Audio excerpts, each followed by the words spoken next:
আস্তে করে পৌঁছে যাচ্ছে এবং সেই রাষ্ট্র মেরামতের মাধ্যমে বাংলাদেশ যে ধ্বংসস্তূপে পরিণত হয়েছিল সেখান থেকে আমরা টেনে তুলে আনতে পারবো এবং আপনাদের যারা আমার সামনে আজকে বসে আছে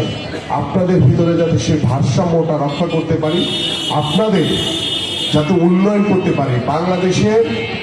আপনাদের যদি উন্নয়ন করতে পারি, আপনাদের জন্য যদি ভালো কিছু করতে পারি, বাংলাদেশের উন্নয়ন এমনিই হয়ে যাবে, অটোমেটিক্যালি হবে। সেটার জন্য আলাদা কোনো কিছু করা লাগবে না আমাদের। এই জন্য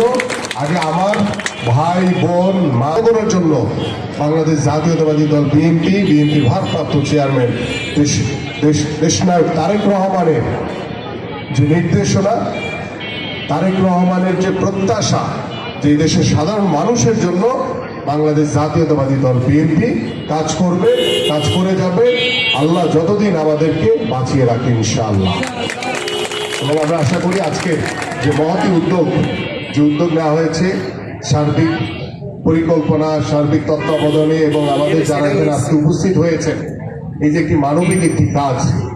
বিএনপি হচ্ছে এই কাজটি করে। স্বৈরাচার শেখ হাসিনার সময় আপনারা দেখেছেন না, তারা শুধু লোক দেখানো কাজ করেছে, কিন্তু আমরা মন